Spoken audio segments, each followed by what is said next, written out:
तर आज आम्हाला होतं माझ्या काकूंकडे जेवण. पटापट आवरलं, तत्सवीला घेऊन काकूंच्या शेतात पोहोचलो आणि तिथं गेल्यावर तत्सवीची तर एवढी मजा चालू होती. त्या अगोदर तुम्ही जर आपल्या चॅनलवर नवीन असाल तर चॅनलला सबस्क्राईब करून ठेवा आणि बेल आयकन नक्की प्रेस करा. पिल्ल्यांसोबत तत्सवीला तर एवढी मजा येत होती, ती त्यांच्यासोबतच खेळत होती. एवढं कुतूहल वाटायचं तिला, त्यांना हात लावून बघत होती, परत घाबरत होती, बाजूला जात होती, परत त्यांच्या पिल्ल्यांकडे जात होती, त्यांना हात लावून बघत होती.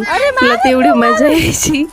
कुठे बाहेर गेल्यावर लेकरं एवढं परेशान करतात, पण इथं गेल्यावर ती ना माझ्याकडे आलीच नाही. 2 तास इकडंच फिरत होती, कोंबड्या बघत, बकऱ्यांची पिल्ले बघत, काकूंच्या नातीसोबतच खेळत होती दिवसभर. तिला तर माझी आठवणही आली नाही. 2-3 तास ती त्यांच्यासोबतच खेळण्यात बिझी झाली होती.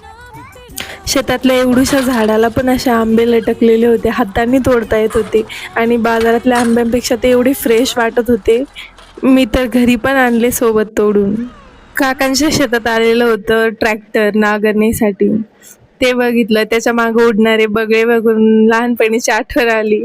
आम्ही पण त्या बगळ्यामागं खूपच फिरत होतो. नंतर काकूंनी जेवायला दिलं, जेवण केलं आणि रात्री आम्ही घरी आलो. असा होता आजचा दिवस.